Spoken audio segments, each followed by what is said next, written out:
The morning sun cast long shadows across Devil's Canyon as I guided my horse along the familiar trail that wound between towering red rocks. My name is Samuel Crawford, and for the past 3 years, I had been working as a scout for wagon trains passing through this unforgiving stretch of Arizona territory. It was honest work, though lonely, and it suited a man who had grown weary of the complications that came with staying too long in any one place. My horse, a sturdy Mari named Sage, picked her way carefully along the rocky path that hugged the river's edge. The water ran swift and cold, fed by mountain snowmelt that could turn a peaceful stream into a deadly torrent without warning. I had seen more than one traveler underestimate these waters, and the canyon walls bore silent witness to those who never made it to the other side. That particular morning felt different somehow, though I could not have said why. Sage seemed restless, her ears constantly flicking forward and back, her hooves clattering nervously on the loose stones. The wilderness has its own language, and after years of reading its signs, I had learned to trust when something felt amiss. The birds were too quiet. The wind carried an edge of tension that made the hair on my arms stand up as we rounded a bend where the river carved deep into the canyon wall. I heard a sound that did not belong to the natural symphony of rushing water and wind through stone. At first, it was barely audible, carried on the breeze like the cry of a distant hawk. But then it came again, sharper this time, desperate and unmistakably human. My blood turned cold as I recognized the sound of someone fighting for their life. I spurred Sage forward, her hooves sending loose rocks tumbling into the water below. The cry came again, clearer now, and my heart hammered against my ribs as I realized what I was hearing. Someone was drowning in the Devil's River, and from the sound of it, they were losing the battle. When I reached the bend and looked down into the churning water, my breath caught in my throat. There, being swept along by the merciless current, was a young Apache woman. Her long black braids whipped across her face as the water dragged her under again and again. Her arms thrashed against the current, but the river was stronger, pulling her toward the rocky rapids that lay just downstream. Her eyes were wide with the primal terror of someone staring death in the face. And in that moment, I saw something that would haunt me forever. The fierce will to live warring against the crushing realization that she might not survive the next few seconds. The water had already pulled her far from shore, and with each passing moment, the current dragged her closer to the deadly rocks that had claimed so many lives. Without a second thought, I threw myself from Sage's back and plunged into the icy water. The cold struck me like a physical blow, driving the air from my lungs and sending shock waves through my entire body. The current immediately seized me, trying to sweep me away just as it had her, but I fought against it with everything I had. The water was deeper than I had expected, and stronger. Each stroke toward her was a battle against the river's relentless pull. My boots filled with water, dragging me down, but I kicked them off and pressed on. She had gone under again, and for a terrifying moment, I thought I had lost her. Then her head broke the surface 20 feet ahead of me, her mouth open in a soundless scream. I lunged forward with desperate strokes, my lungs burning from the cold and exertion. The current kept pushing us both toward the rapids, where the water turned white with fury as it crashed over the jagged rocks. If we reached that point, neither of us would survive. My hand finally locked around her wrist just as she started to go under again.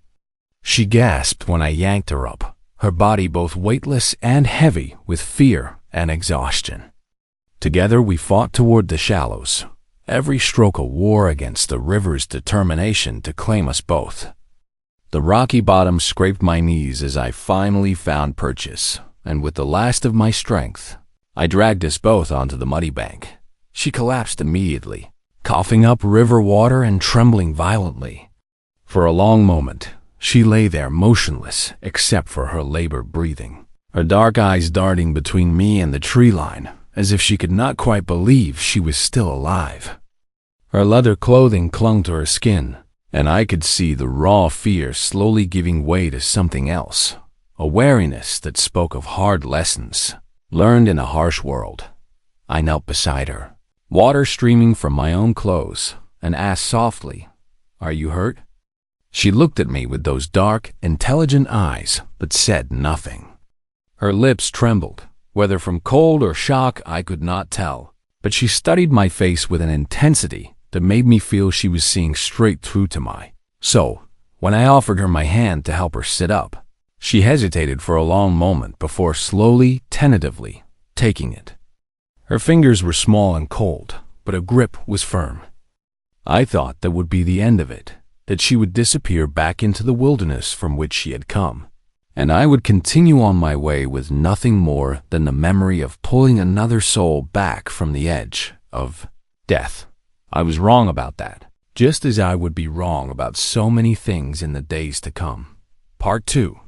The Weight of Gratitude. I helped a young Apache woman to her feet, noting how she swayed slightly but refused to lean on me for support.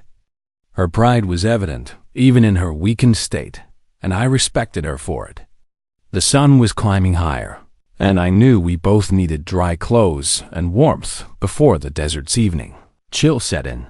"There is a sheltered spot not far from here," I said, gesturing upstream, where an overhang of rock created natural protection from the elements. "We should get out of these wet clothes before nightfall." She nodded, but still had not spoken. Her silence was not hostile, but it carried a weight that suggested she was measuring me, trying to determine what manner of man had pulled her from the river's grasp. I gathered my scattered belongings. My hat had been swept away, but my rifle and saddlebags remained where I had dropped them, and led Sage toward the rocky shelter. The woman followed at a distance, moving with the quiet grace of someone accustomed to traveling through dangerous country without being seen. I built a small fire while she wrung water from her braids, both of us maintaining a respectful distance as we tended to our soaked clothing. The flames cast dancing shadows on the canyon walls, and gradually the terrible chill began to leave my bones taut as the fire crackled between us. I studied her more closely. She was younger than I had first thought, perhaps 19 or 20, with the kind of raw, untamed beauty that seemed to mirror the harsh landscape around us. There was something fragile about her, yet also something unbreakable, like a slender tree that bends in the storm but refuses to snap. "My name is Samuel Crawford," I said eventually, breaking the silence that had stretched between us. "I scout for wagon trains passing through this territory." She looked at me across the flames, her dark eyes reflecting the firelight. When she finally spoke, her voice was soft but carried a weight of grief that seemed too heavy for someone so young. "I am Ayana," she said simply. "It means eternal blossom in my people's tongue." The irony was not lost on me. A name meaning eternal. Life spoken by someone who had nearly drowned that very day. I waited for her to say more, but she fell silent again, staring into the flames as if they held answers to questions I could not fathom. As the evening deepened and the first stars appeared in the narrow strip of sky visible between the canyon walls, Ayana began to tell her story. Her words came slowly at first, like water seeping through cracked stone, but gradually they flowed more freely. She spoke of raiders who had come in the night, their faces painted for war but fighting without honor. They had scattered her people like leaves before a storm, burning lodges and stealing horses, killing the old ones who could not flee quickly enough. "I became separated from the others in the darkness," she said, her voice barely above a whisper. "When dawn came, I found myself alone with nothing but the clothes I wore. I tried to follow the river, thinking it would lead me to where my people might have fled, but the current was stronger than I believed." She paused, her fingers tracing patterns in the dirt beside the fire. "The water called to me like the voices of the dead. I thought perhaps it was time to join them." Her words sent a chill through me that had nothing to do with the night air. I had pulled her from the river, but now I understood that I had pulled her back from something far more final than drowning. "Your people," I said carefully. Do you know where they might have gone? Ayana shook her head. They could be anywhere. The mountains, the desert beyond, or ... double quote. She did not finish the thought, but I understood. They might be beyond earthly destinations altogether. We sat in silence for a long time after that, each lost in our own thoughts. When I finally banked the fire and prepared to sleep, I expected her to disappear into the darkness as quietly as she'd emerged from the river. Instead, she remained by the dying embers, her blanket pulled around her shoulders, watching over our small camp like a guardian spirit. When I woke at dawn, she was already awake, sitting exactly as she had been when I closed my eyes. Her braids hung damp against her shoulders, and her gaze was fixed on me with something I had not seen before, a fierce loyalty that seemed to burn as steadily as the embers she had tended through the night. You saved my life, she said as I stirred the fire back to life. Among my people, this creates a bond that cannot be broken by distance or time. Where you go, I will follow, until this debt is repaid or one of us walks the spirit trail. I tried to explain that she owed me nothing, that any decent person would have done the same, but she shook her head with quiet certainty. You do not understand, she said. The river was taking me to join my ancestors. You brought me back. In doing so, you became responsible for the life you saved. This is not a burden I place on you lightly, but it is the way of my people. I looked into her eyes and saw something that made my protests die in my throat.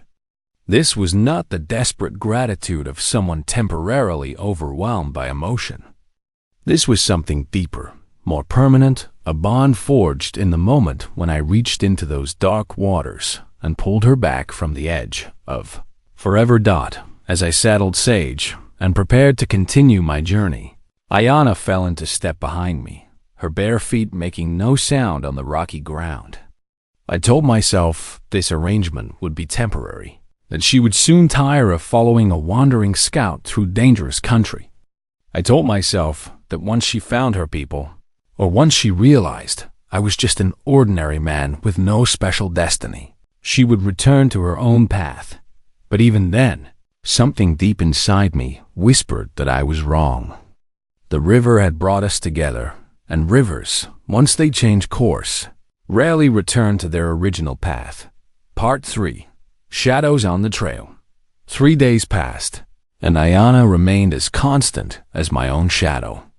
She walked behind Sage with the tireless grace of someone born to the harsh demands of the frontier, never complaining about the pace or the rough country we crossed. During the heat of midday, she would find shelter in whatever shade the landscape offered, appearing again as soon as I moved on, as if she had never been absent at all. Her presence was beginning to unsettle me, though not in the way I had expected. I had grown accustomed to solitude during my years of scouting, finding peace in the vast emptiness of the territory. But Ayana's quiet companionship filled that emptiness without crowding it, and I found myself listening for the soft whisper of her footsteps on the trail. Behind me, she seemed to anticipate my needs before I recognized them myself. Water appeared at my elbow when my throat grew dry, and kindling materialized beside our evening fires without my having to gather it. She moved through the wilderness like smoke, leaving barely a trace of her passage, yet somehow managing to care for both of us with resources that seemed to appear from the very air. On the 4th day, we encountered other travelers, a family of settlers, whose wagon had broken an axle while attempting to ford a creek swollen by recent rains. The man, Thomas Hartwell, was struggling to repair the damage while his wife, Martha, tried to keep their 3 young children calm and occupied. Their situation was desperate. They were still 2 days from the nearest settlement, and the damaged wagon could not carry them safely across the rough country that lay ahead. I offered to help with the repairs, and while I worked alongside Thomas, I became aware of a change in the atmosphere around us. Martha Hartwell kept glancing nervously at Ayana, who had positioned herself at the edge of our group, close enough to watch for danger, but far enough away to avoid making the settlers uncomfortable. The children, however, seemed fascinated by her, stealing curious glances when they thought their parents were not looking. "That your woman?" Thomas asked quietly as we wrestled with the broken axle. There was something in his tone that set my teeth on edge. Not exactly hostile, but not friendly either. "She is her own woman," I replied carefully.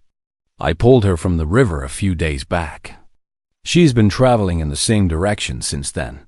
Thomas grunted and shot another look at Ayana. Mighty strange for one of them to be traveling alone.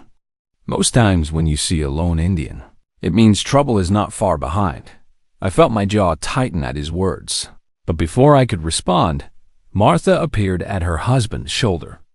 "Thomas," she said in a low voice, "perhaps we should not accept help from people we do not know."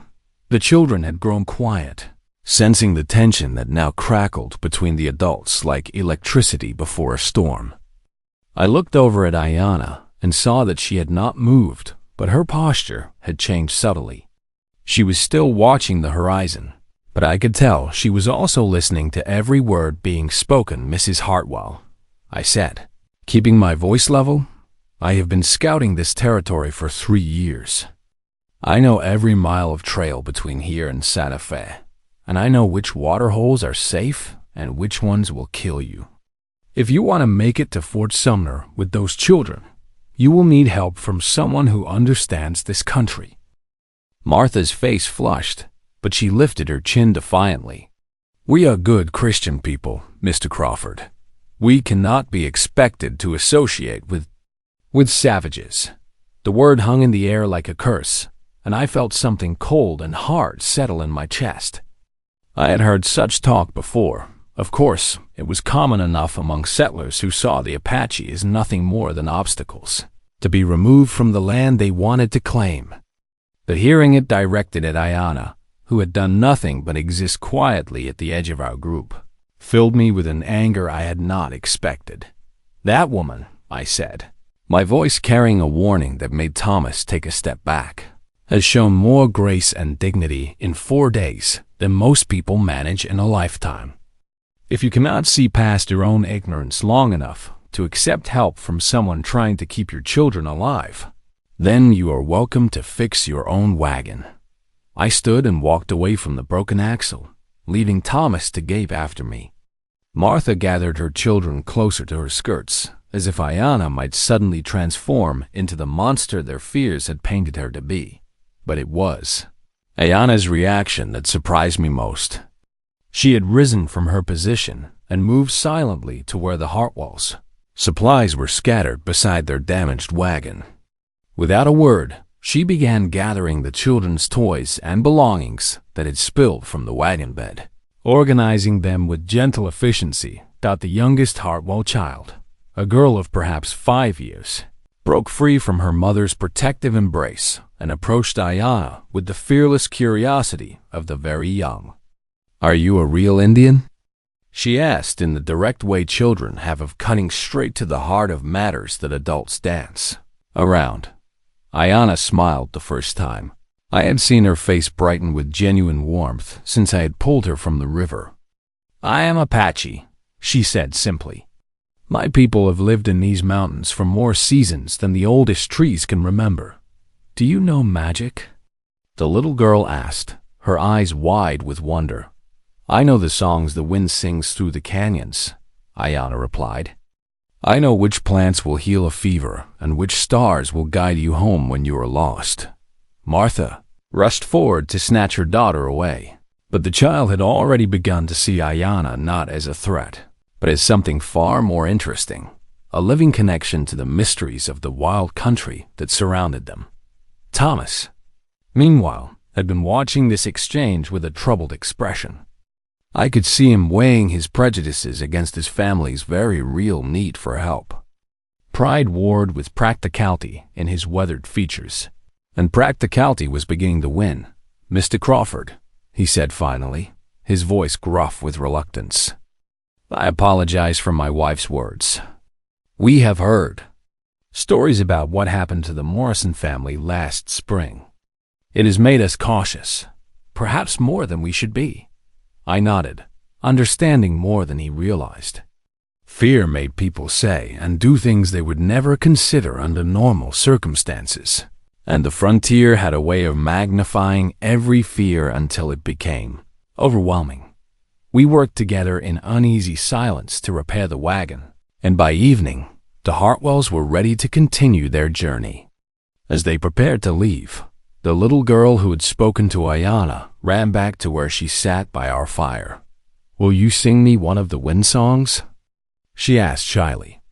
Ayana glanced at me, then at the child's parents, who were watching nervously from beside their wagon.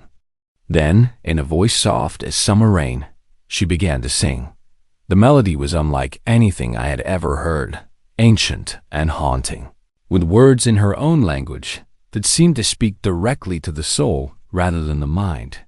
The entire Hartwell family grew still as the song washed over them, and I saw Martha's expression soften despite herself. When the last note faded into the gathering darkness, even Thomas was looking at Ayana with something approaching respect. "Thank you," the little girl whispered, then ran back to her family dot as the Hartwell's wagon disappeared into the night. I turned to Ayana. "You did not have to do that," I said. She was quiet for a long moment, staring into the flames of our fire. "The child asked," she said finally. "Children see with eyes not yet clouded by fear. Perhaps if more people remembered how to see like children, there would be less hatred in the world." Her words stayed with me as we settled down for the night, and I found myself looking at her with new understanding. She had faced the Hartwell's suspicion and Martha's cruel words with dignity and grace, responding to their fear not with anger but with patience. She had shown the strength it takes to remain gentle in a world that often rewards only hardness. As I watched her tend the fire before we slept, I realized that Ayana was teaching me something I had not expected to learn. The bond she spoke of, the one created when I pulled her from the river, was changing me in ways I was only beginning to understand. Part 4. The Burnt Ground. We had been traveling together for 8 days when we saw the smoke rising from the valley below. It was not the thin, clean smoke of a cooking fire or the gray plume of a chimney, but thick, black smoke that spoke of destruction and loss. Ayana stiffened the moment she saw it, her entire body going rigid with a tension that made Sage sidestep nervously beneath me. "We should go around," I said, though something in Ayana's expression told me she would not agree to such a course. "No," she said quietly, her voice carrying a note of steel I had not heard before. "I must see." Against every instinct I had developed during my years in hostile territory, I guided Sage down the rocky slope toward the source of the smoke. Ayana moved ahead of us now, no longer content to follow, her bare feet finding purchase on loose stones with the sure-footed grace of a mountain goat. The closer we drew to the valley floor, the stronger the smell became, not just smoke, but the acrid stench of burned leather, scorched earth, and something else that made my stomach clench with recognition. The Apache camp had been beautiful once. I could see that even in its destroyed state, it had been positioned in a natural meadow beside a clear stream, with the lodges arranged in a traditional pattern that spoke of a people who understood how to live in harmony with the land around them. Now it was nothing but ash and ruin. The raiders had been thorough in their destruction. Every lodge had been burned to the ground, leaving only blackened circles on the earth where families had once made their homes. Belongings that could not be carried away had been scattered and destroyed, pottery smashed, tools broken, anything of value stolen or ruined out of pure malice. But it was the silence that struck me most forcefully. This should have been a place of life, filled with the sounds of children playing, women working, men discussing the day's hunt or the season's plans. Instead, there was only the whisper of wind through the ashes and the distant cry of carrion birds circling overhead. Ayana moved through the ruins like a woman walking through a nightmare. She knelt beside the remains of what had once been a large lodge in the center of the camp, her fingers trailing through the ash as if she could somehow divine the fate of those who had once lived here. When she found a broken necklace among the debris, a thing of turquoise and silver that had survived the flames, her composure finally cracked. She did not cry out or wail, as I had seen other women do when confronted with such loss. Instead, she simply knelt there in the ashes, holding the broken necklace against her chest, her entire body trembling with grief too deep for tears. The sight of her anguish struck me like a physical blow, and I found myself dismounting from Sage to kneel beside her in the ruins of her people's home. "Was this your camp?" I asked gently, though I already knew the answer. She nodded, unable to speak. When she finally found her voice again, it was barely above a whisper. "This was where I was born," she said. "Where my mother taught me to weave baskets, and my grandmother told me the old stories. Where I learned to gather medicine plants and read the signs in the sky that tell when the seasons will change." She held up the broken necklace, its silver tarnished by heat and its turquoise stones cracked. "This belonged to my sister, Paloma. She was to be married when the moon was full." Ayana's voice caught. She was only 16 winters old. I stayed quiet, understanding that there were no words adequate to address such loss. The evidence around us told a story of violence that went far beyond the necessary brutality of war. This had been massacre for its own sake, the kind of mindless destruction that marked the worst of men regardless of which people they claimed as their own. "How long ago?" I asked. Ayana studied the ashes, reading signs I could not interpret. "Perhaps 10 days, she said. "Maybe 12. The fires burned hot and fast, which meant this destruction had taken place shortly before I found her in the river. She had not been fleeing random raiders, as I had assumed. She had been fleeing the men who had destroyed everything she held dear, who had scattered her people to the four winds and left their homes in ruins. "The tracks," she said suddenly, rising to her feet with renewed purpose. "There will be tracks." She was right, of course. No group of raiders could attack a camp this size without leaving clear signs of their passage. We spent the remainder of that day reading the story written in disturbed earth and broken vegetation. The raiders had come from the east, perhaps 20 men on horseback, armed with rifles and burning brands. They had struck in the early morning hours when most of the camp was still asleep, giving the Apache no chance to mount an organized defense. But the most disturbing detail was yet to come. As we followed the raiders' trail away from the destroyed camp, I began to recognize patterns in their movement that spoke of military training. These were not random bandits or opportunistic thieves. They moved with discipline and purpose, their tracks showing the kind of formation that came from years of coordinated action. "Soldiers," I said, the word tasting like poison in my mouth. Ayana nodded grimly. "Bluecoats," she said, using the Apache term for the U.S. Army. But not all. Some of the horses carried different shoes, and the tracks show some men who sit their saddles differently. Civilian riders mixed with military. The implications were clear and deeply troubling. This had not been an official military action, but rather a mixed group of soldiers and civilians acting outside the bounds of military law. Such groups were becoming increasingly common as tensions between settlers and Apache bands reached a breaking point. But they operated in a gray area where accountability was nearly impossible to establish.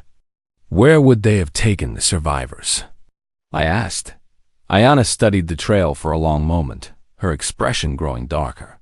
"The women and children who survived would have been valuable," she said bitterly.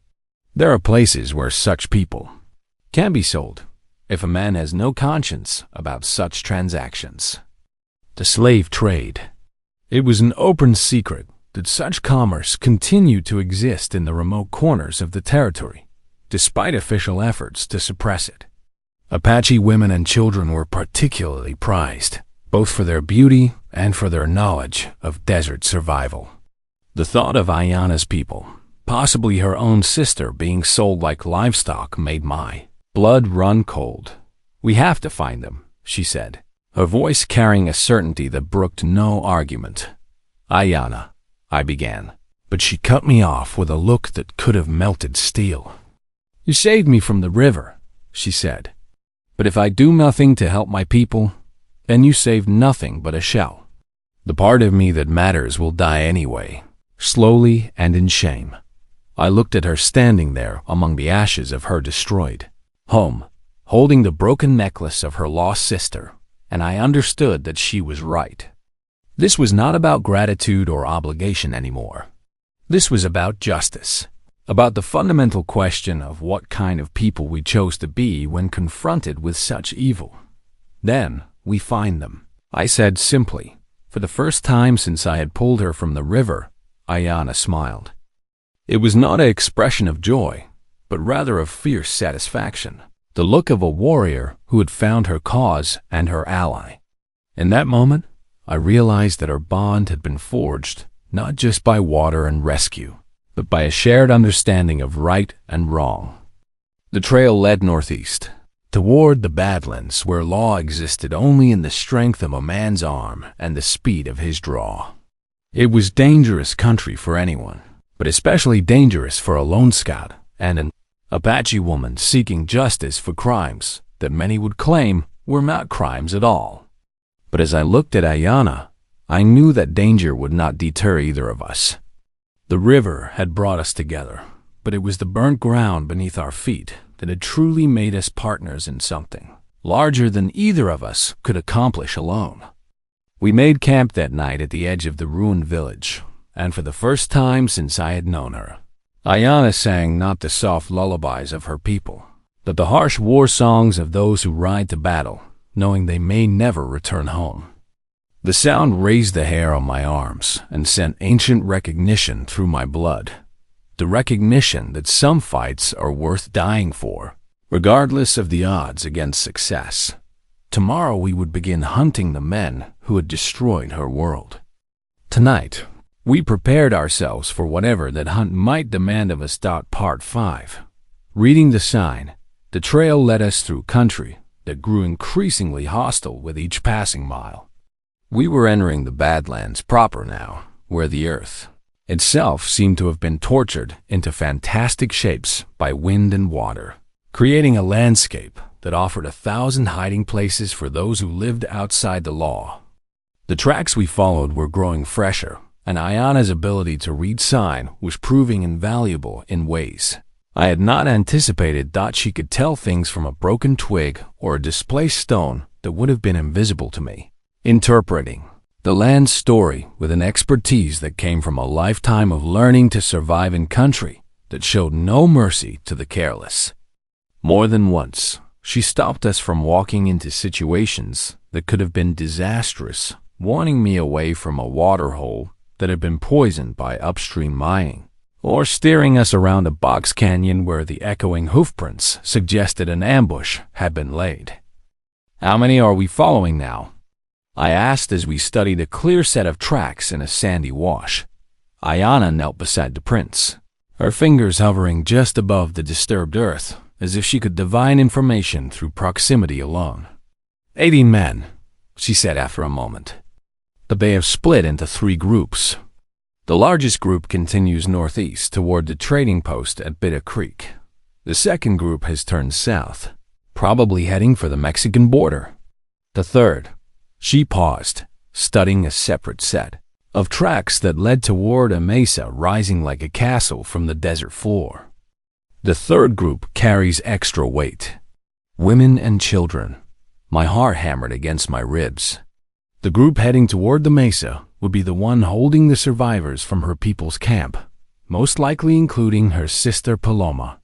But they had chosen their position well. The mesa offered commanding views of the surrounding country and could be defended by a few men against a much larger force. "How many in the third group?" I asked. 5 riders, plus the captives, she replied. But the mesa has only one practical approach. They will see us coming from miles away. I studied the towering rock formation through my field glasses, noting The narrow trail that switchbacked up its face, and the defensive positions that could be established at each turn. A frontal assault would be suicide, even if we had a full company of cavalry at our disposal. But sometimes the most difficult approach was also the least expected. There might be another way, I said, lowering the glasses. I scouted this area 2 years ago for a survey party. There are caves in the base of that mesa, part of an old lava tube system. Some of them connect to the top. Ayana's eyes sharpened with interest. You have been inside these caves? Part of the way, I admitted.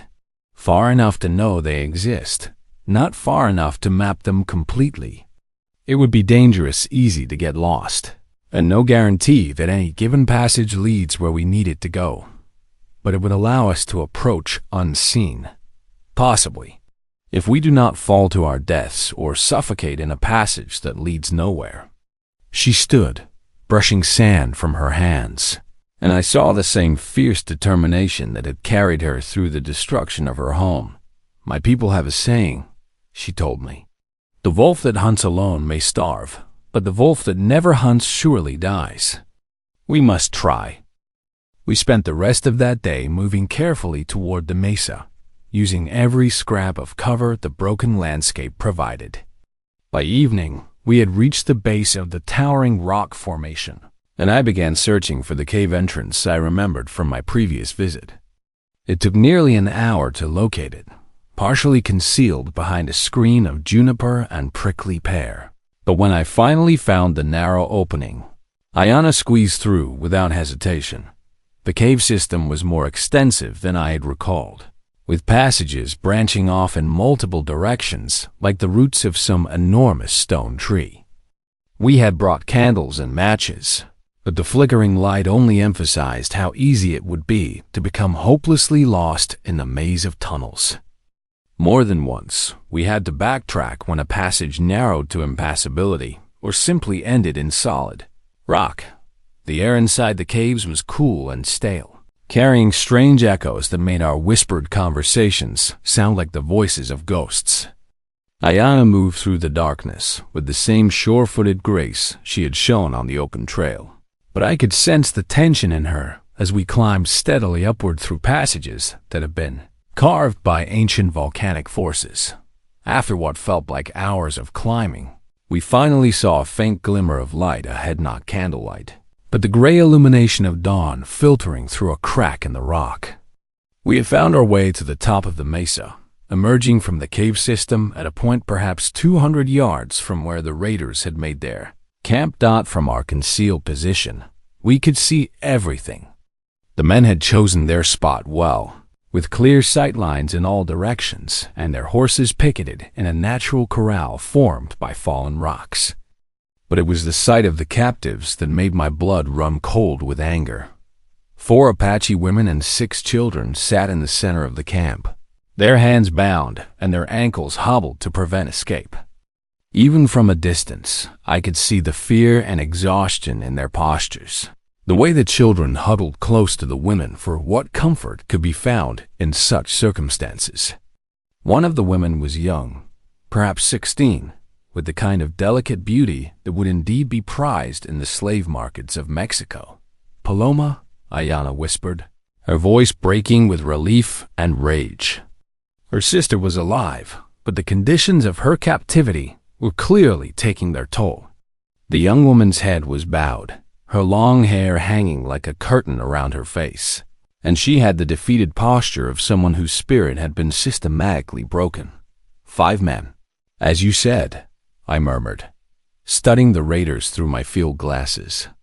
"But they are well armed and alert, and they have chosen their positions to provide mutual support if attacked." The leader of the group was a man I recognized, though it took me a moment to place him. Captain Marcus Kane, formerly of the 7th Cavalry, discharged 6 months earlier under circumstances that had been kept officially quiet, but were widely rumored to involve the unauthorized use of military resources for personal profit. He was a man without conscience or honor, the kind of soldier who saw military service as an opportunity for personal enrichment rather than a duty to Protect the innocent. I know their leader, I told Ayana. He is a man without honor, discharged from the army for crimes they could not prove, but everyone knew he had committed. Marcus Cain. He will show no mercy to his captives, and he will kill them all rather than let them be freed. Ayana's jaw tightened, but her voice remained steady. Then we must not give him that choice. We spent the morning hours watching and planning, learning the patterns of the camp and identifying the weaknesses in their security. Cain was experienced enough to maintain proper watch rotation, but his men had grown complacent after days without pursuit. They believed themselves safe on their rocky fortress, and that confidence would be their weakness. The plan we developed was dangerous and required split-second timing, but it was the best chance we had of freeing the captives without getting them killed in the process. Ayana would create a distraction on the eastern side of the mesa, drawing the guards' attention while I approached from the west where the captives were being held. It was not a perfect plan, but in our situation, perfect was not an option. When the sun reaches its highest point, I said, they will be drowsy from the heat, and their attention will be at its lowest. That is when we strike. Ayana nodded, checking the knife I had given her and the small pistol she now carried.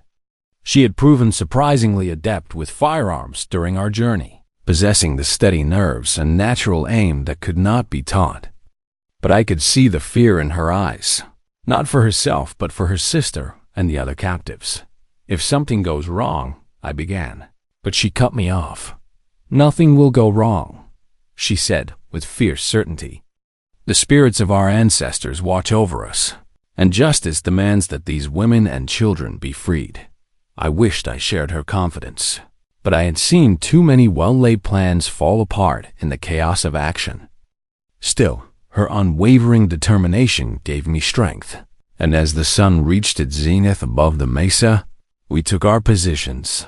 The distraction Ayana created was more effective than I had dared hope. She had somehow managed to spook their horses, sending the animals into a panic that drew all 5 men to the eastern edge of the camp. In the confusion that followed, I was able to reach the captives undetected. Paloma looked up as I cut her bonds, her eyes widening with a mixture of hope and terror. "Who are you?" she whispered in accented English. "A friend of your sister's," I replied softly. "Ayana is alive, and we are here to take you home." The effect of those words was immediate and profound. Paloma's defeated posture straightened, and I saw the spark of hope kindle in her dark eyes. She quickly translated my words to the other women, and suddenly I was surrounded by people whose spirits had been rekindled by the promise of freedom. But our escape was discovered before we could clear the camp. Cain's voice roared across the mesa as he spotted us moving toward the cave entrance, and suddenly the air was filled with the crack of rifle fire. I pushed the captives toward the cave opening, using my own body to shield them from the bullets that whined through the air around us. Ayana appeared at the cave entrance, her pistol in her hand and her face set in lines of grim determination. She laid down covering fire with the precision of a seasoned fighter, each shot carefully placed to keep the raiders pinned down while the captives scrambled to safety. "Samuel," she called. "This way, quickly."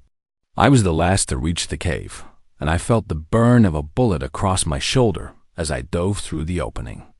Behind us, Cain's voice was raised in furious commands, and I could hear his men scrambling to organize a pursuit. The journey back through the cave system was a nightmare of darkness and fear. The captives, weakened by days of poor treatment, struggled to keep pace, and several times we had to stop to help those who faltered. The children, in particular, were terrified by the enclosed spaces and the echoing sounds of our passage, but Ayana proved to be a source of strength for all of us. She sang softly in her own language, ancient songs that seemed to give courage to the frightened children and hope to the despairing women. Her voice echoed through the stone passages like a prayer made audible, and I found myself drawing strength from her unwavering faith. When we finally emerged from the caves at the base of the mesa, the sun was setting, painting the desert in shades of gold and crimson.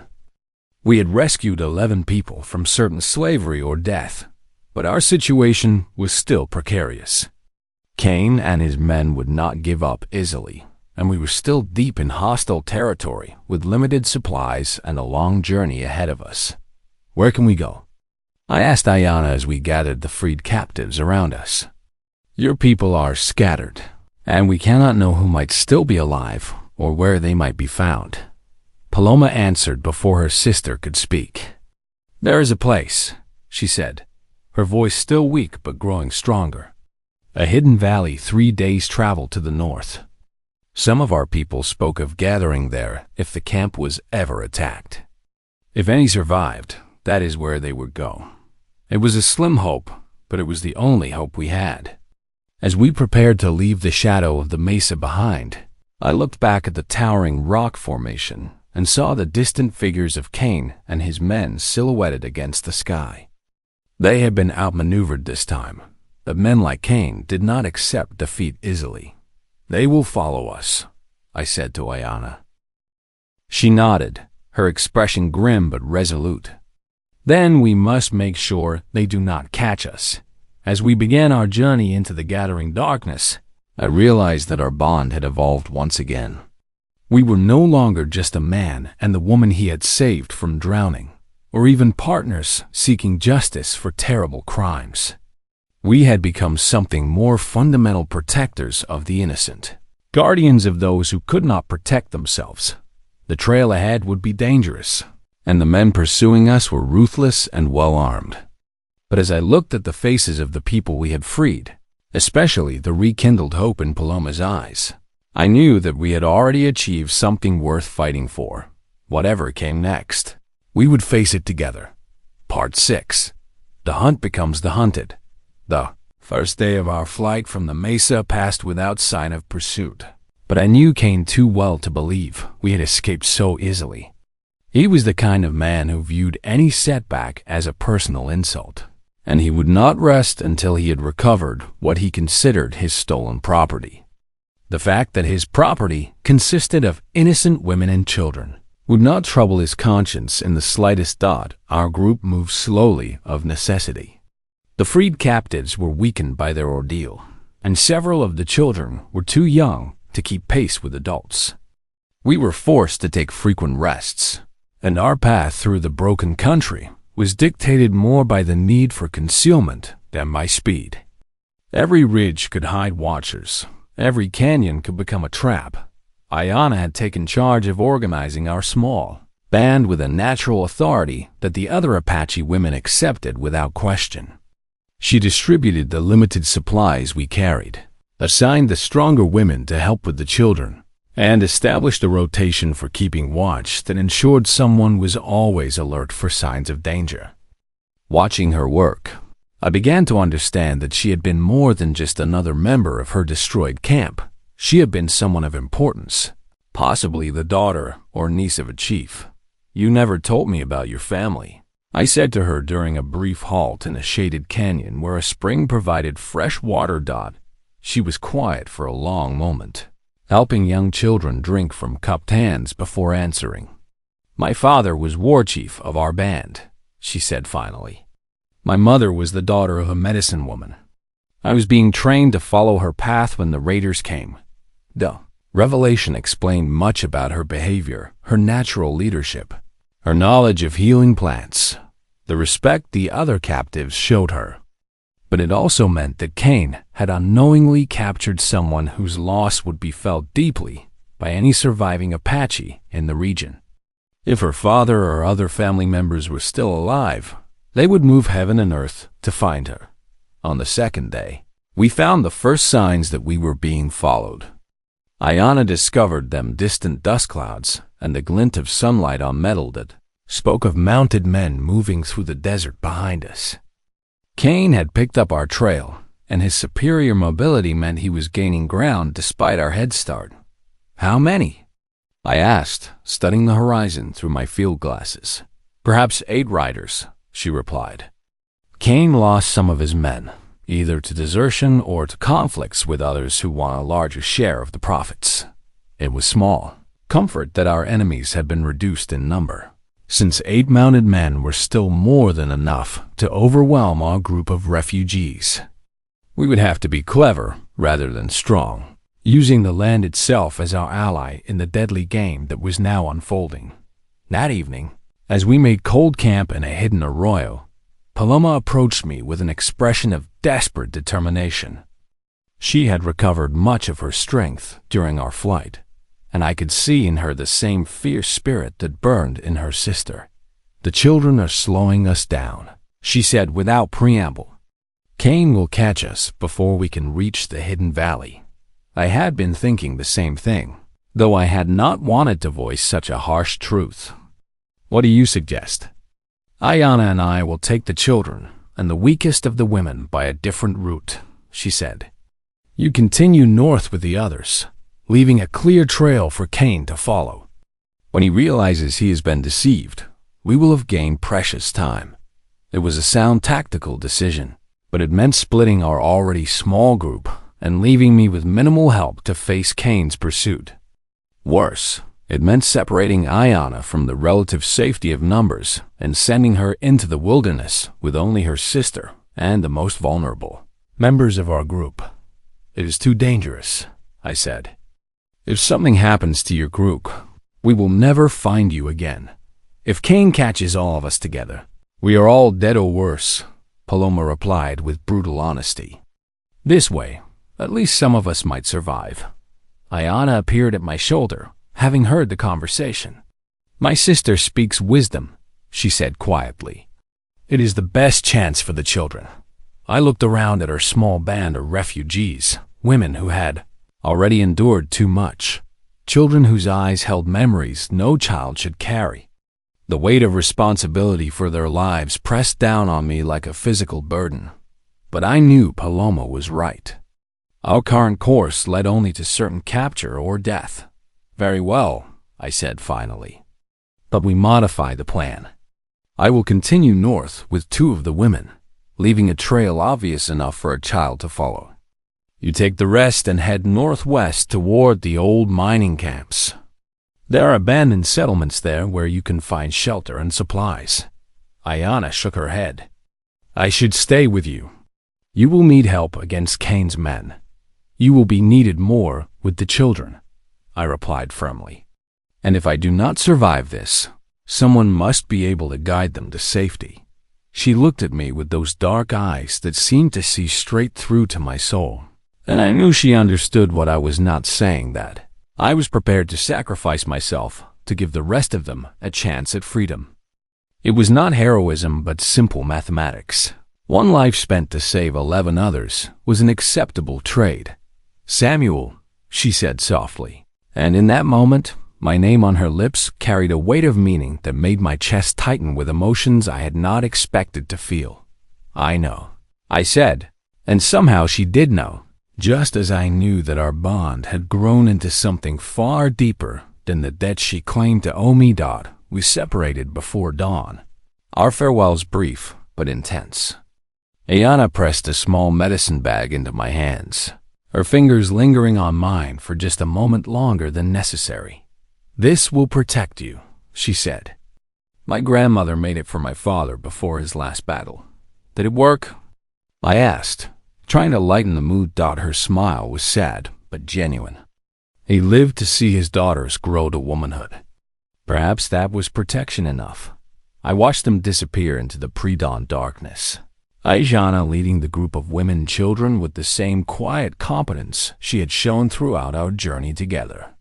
Then I turned north with my 2 companions, an older woman named Rosa and a young mother named Maria, whose infant son had been born during their captivity. For the next 2 days, we laid a trail that Cain could follow easily, making no attempt at concealment. We left signs at every water source, built fires that would be visible from miles away, and even abandoned small items that would confirm we were the group he sought. The deception worked too perfectly. I realized we had made a mistake when we crested a ridge on the 3rd day and saw Kane's men spread out below us in a classic hunting formation. They were no longer simply following our trail. They were herding us toward a predetermined location where the terrain would give them every advantage. "They know," Rosa said simply, reading the situation as clearly as I did. Kane had realized that our group was too small, that some of the captives were missing. Rather than waste time searching for them, he had decided to capture the ones he could see and use us to force the others into the open. It was a sound strategy, and it meant our sacrifice would accomplish nothing unless we could find a way to turn the tables. That night, as we huddled in a shallow cave while Kane's men maintained their distant watch, I began to formulate a desperate plan. It would require perfect timing and more than a little luck, but it was the only chance I could see of breaking free from the trap that was slowly closing around us. Tomorrow, when they make their move, I told Rosa and Maria, I want you to run south toward the red rocks we passed this morning. Do not stop, do not look back, and do not try to help me. Rosa's weathered face set in stubborn lines. We will not abandon you. You will not be abandoning me, I replied. You will be completing the mission. If Kane captures all of us, then Ayana and the others will be next. But if even one of us escapes to warn them, they will have time to find safety. Maria clutched her infant son closer to her chest, tears streaming down her face.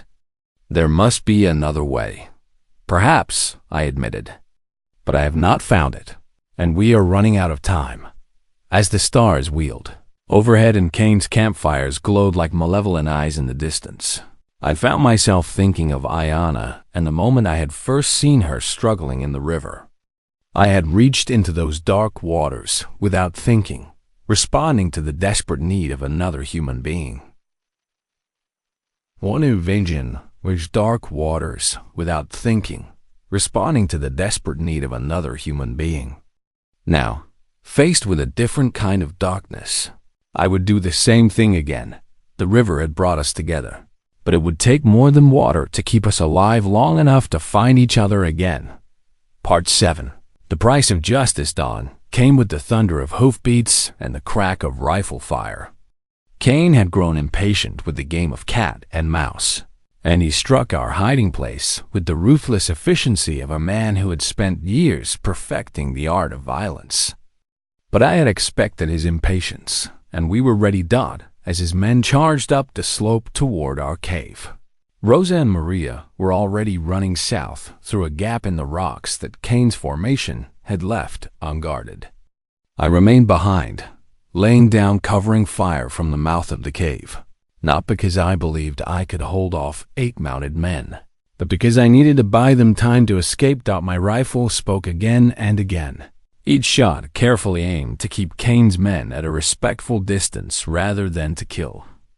I was outnumbered and outgunned, but the rocky terrain favored a defender who knew how to use cover effectively. For precious minutes, I held them at bay, but ammunition was limited, and Kane was too experienced a soldier to be stalled indefinitely by a single rifleman.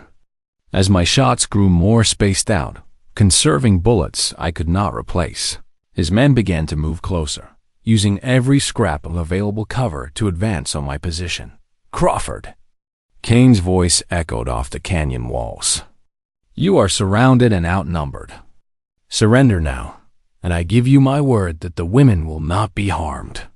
His word meant nothing, and we both knew it, but the offer told me something important. He still believed all his former captives were with me. Rosa and Maria had successfully escaped, and Kane remained unaware that most of his valuable property was beyond his reach. Your word is worth less than the dust under my boots, Kane. I called back. I have seen what you do to innocents. His laughter was ugly, devoid of any human warmth. Innocents? Those savages killed my brother at Apache Creek last spring. I am simply collecting payment for a debt owed in blood. So there it was, the twisted justification that men like Kane used to excuse their crimes. In his mind, all Apache were guilty of his brother's death, and any atrocity committed against them was merely justice. It was the kind of reasoning that turned human beings into monsters. Your brother chose his path when he put on a uniform. I shouted. These women and children chose nothing but to be born into the wrong people at the wrong time. Pretty words from a man about to die for defending savages over his own kind. Cain's men were close now, close enough that I could see their faces in the growing daylight. They were hard men, the kind who gravitated toward leaders like Cain because it gave them license to indulge their worst impulses. But they were also careful men, and my rifle had already taught them that I could shoot straight when the need arose. The attack, when it came, was swift and professional. 3 men charged from different angles while the others provided covering fire. And suddenly, the mouth of the cave was filled with gun smoke and the thunder of weapons.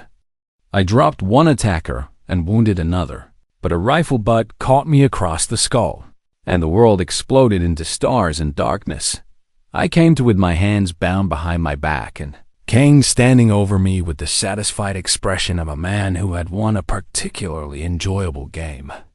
2 of his men were binding wounds, and I felt a grim satisfaction in knowing that my resistance had cost them something. Where are the others, Crawford? Cain asked without preamble. We counted 11 captives when we took them from their miserable camp, but you only had 2 women with you. Where are the rest? I looked up at him and said nothing.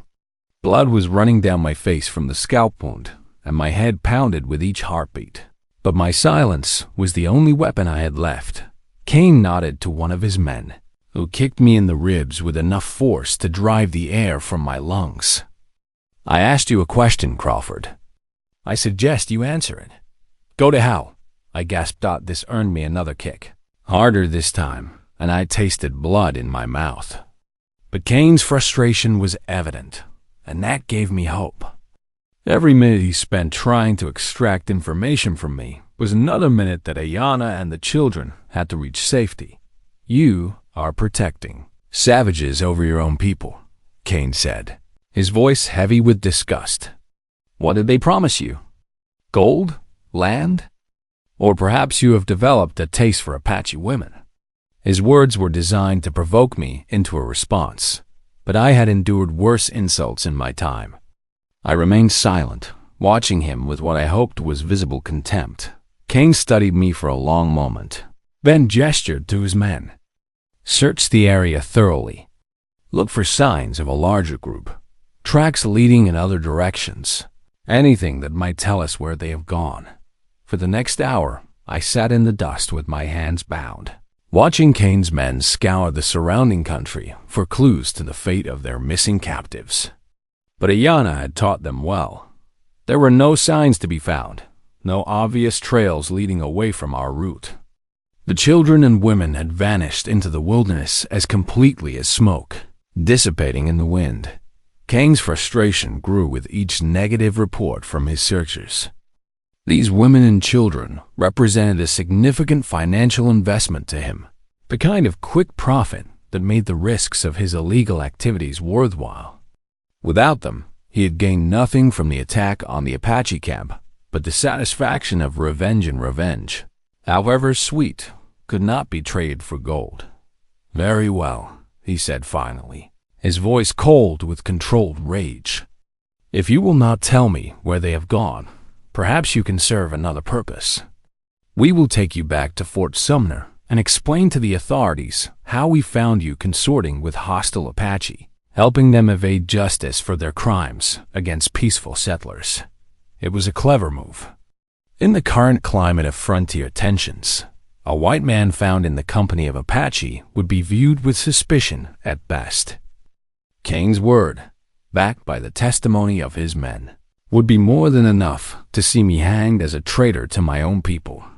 But as they prepared to move out, binding me to a horse and preparing for the long ride to Fort Sumner, I caught sight of something that made my heart leap with hope.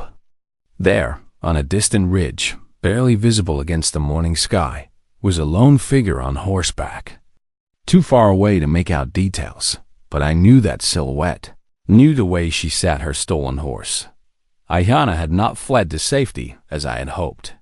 She had circled back, and she was watching. Cain saw nothing, focused as he was on organizing his men and securing his prisoner. But I knew she was there, and I knew she was planning something. The woman who had refused to leave my side after I pulled her from the river would not abandon me now. Regardless of the odds against her dot, as we rode away from the scene of my capture, I found myself smiling despite the pain in my ribs and the blood still trickling down my face. Cain believed he had won, that he had successfully eliminated the threat to his operations and secured himself a valuable prisoner in the bargain. But he had made the same mistake I had made. When I first encountered Ayana by the river, he had underestimated the strength that could be found in someone who appeared vulnerable. She had followed me everywhere since that day, not out of weakness or dependence, but out of a loyalty that had been forged in the moment when I chose to risk everything for a stranger's life. Now it was her turn to make that choice, and somehow I knew she would not hesitate to risk everything for mine. The hunt was far from over. If anything, it was just beginning. 3 days into our journey toward Fort Sumner, Cain made the mistake of underestimating the country we were traveling through.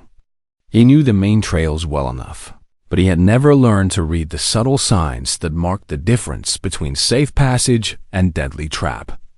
Ayana, raised in this harsh land from childhood, knew every canyon and waterhole for 100 miles in any direction.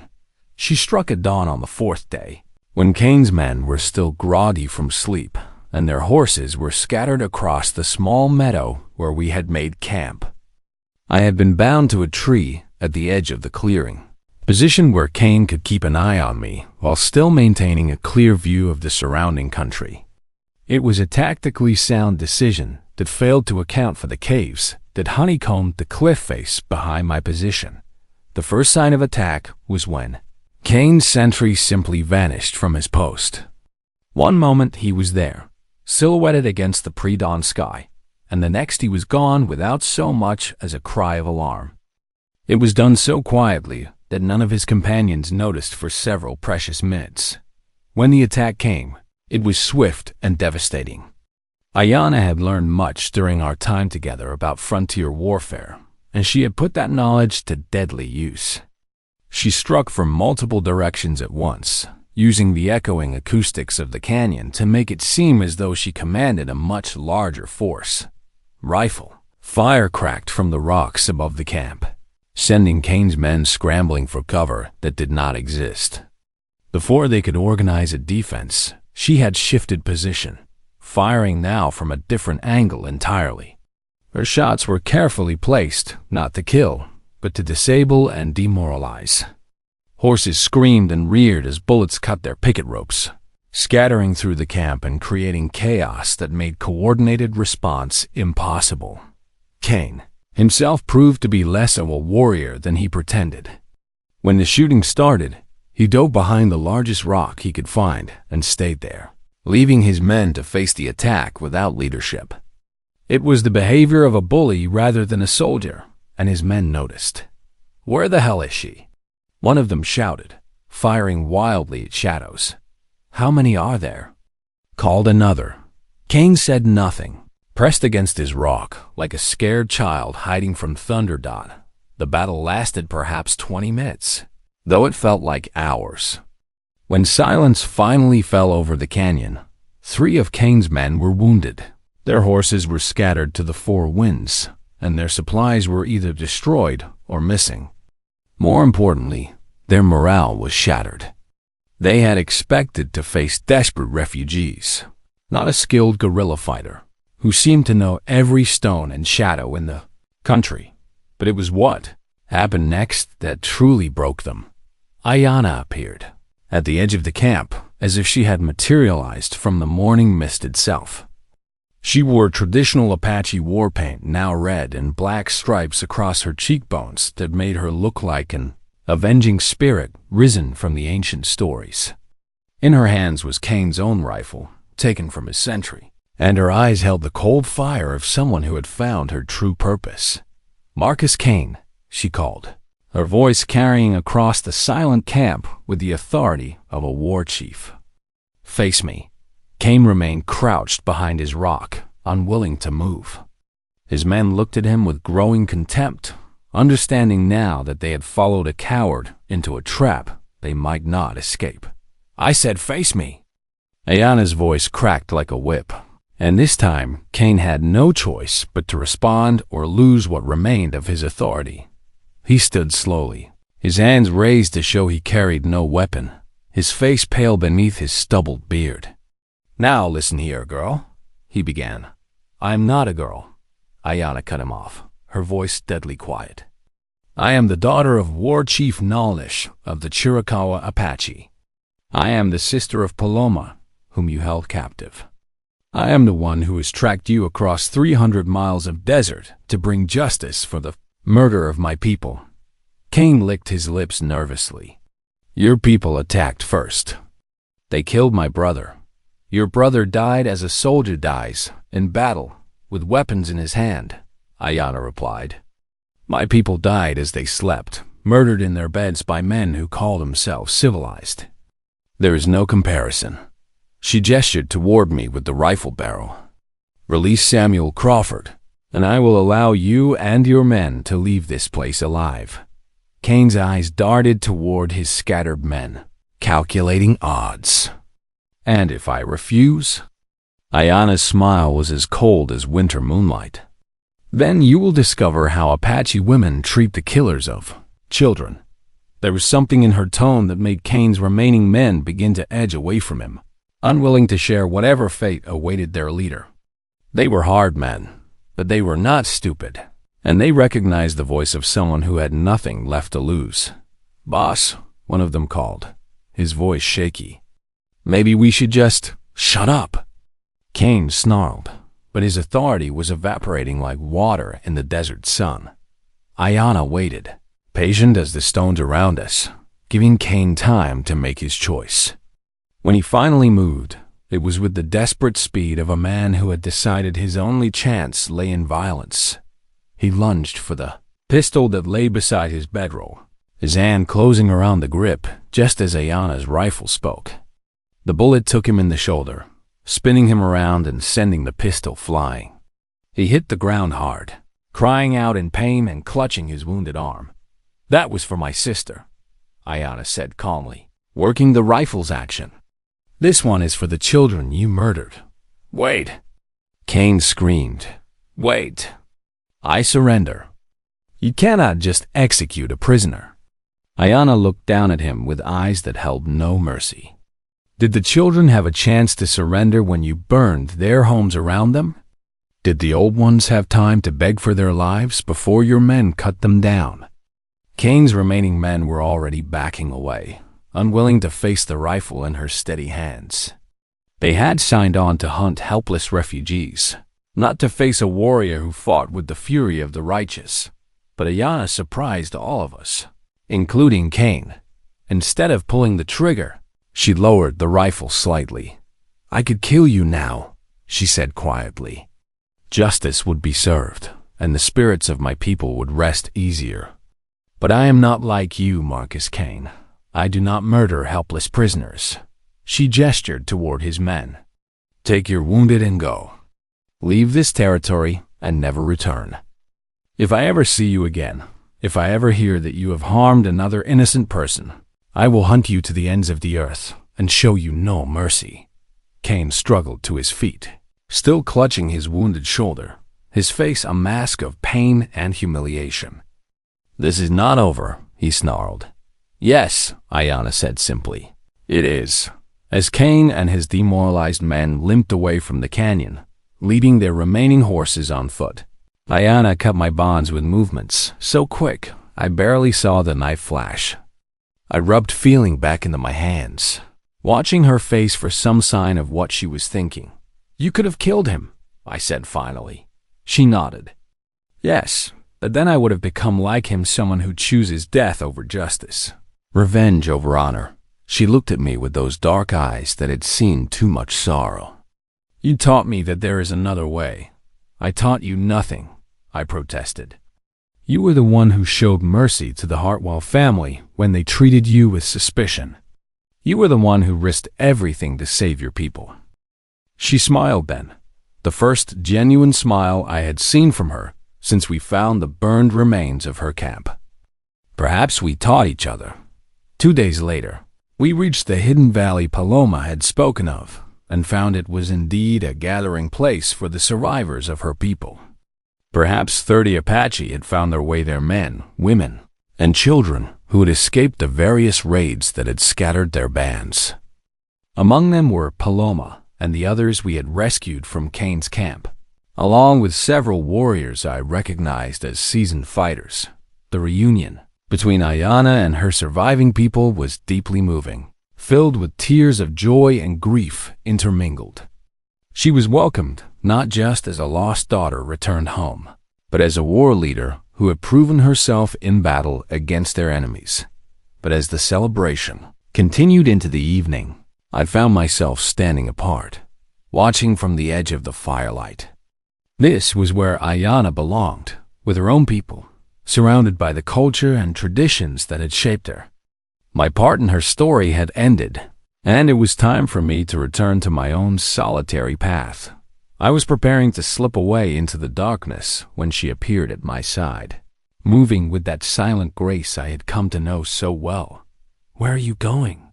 she asked softly. "Back to my own life," I replied. "Your debt to me is paid, Ayana. More than paid. You saved my life just as I once saved yours." She was quiet for a long moment, watching the flames dance in the center of the gathering. "Do you remember what you said to me by the river after you pulled me from the water?"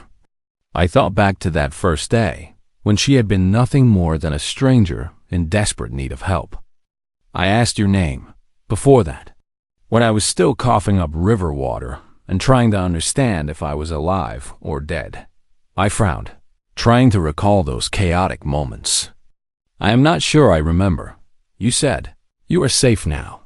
Those were the first words I heard in this new life you gave me."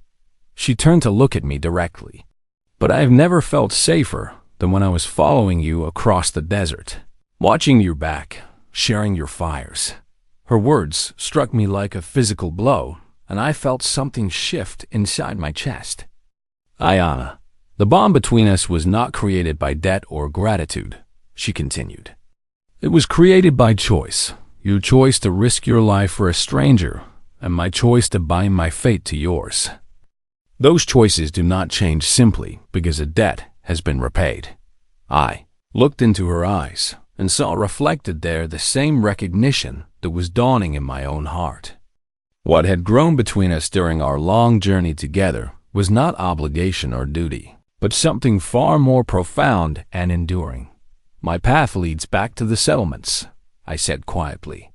"Back to a world where an Apache woman and a white scout would face suspicion and hatred from both sides. Then perhaps," she said with a slight smile, "it is time for both of us to choose a new path."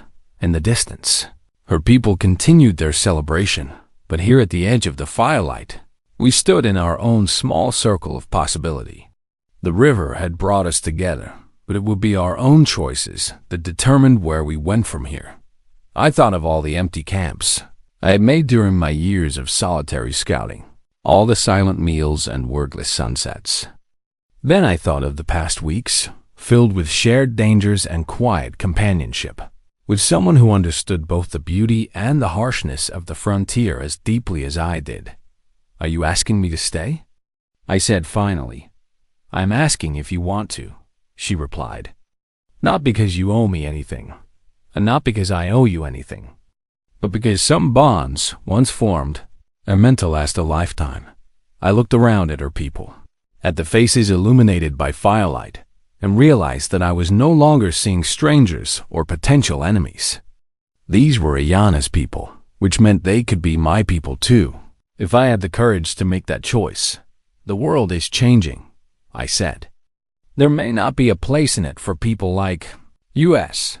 Then we will make our own place," she replied with the same quiet certainty that had sustained her through every challenge we had faced together. Reached out and took her hand, feeling the small, strong fingers that had pulled children from danger and tended wounds in the darkness. "In that case," I said, "I suppose you are still following me everywhere." Her laughter was like music in the desert night, and for the first time since I had pulled her from the river, I heard pure joy in the sound. "No, Samuel," she said, her eyes shining with firelight and happiness. "Now we follow each other." As we walked back toward the celebration, her hands still in mine, I understood that our story had come full circle. I had saved her from drowning in the Devil's River, but she had saved me from something far worse, a life of endless wandering without purpose or connection. The river had brought us together, tested us, and forged us into something stronger than either of us could have been alone. Now, as we stepped into the warm circle of firelight where her people welcomed us both, I knew that whatever challenges lay ahead, we would face them as we had faced everything else together. Behind us, the desert stretched endlessly under the stars, vast and unforgiving as ever. But we were no longer lost in its immensity.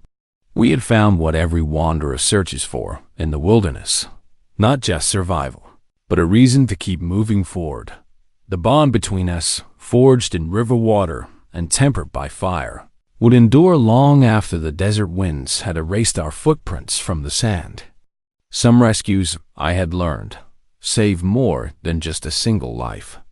Sometimes they saved two souls who were meant to find each other in the vastness of an untamed land. As Ayana's people began a new song around the fire, a song of survival and hope, and new beginnings, I added my voice to theirs.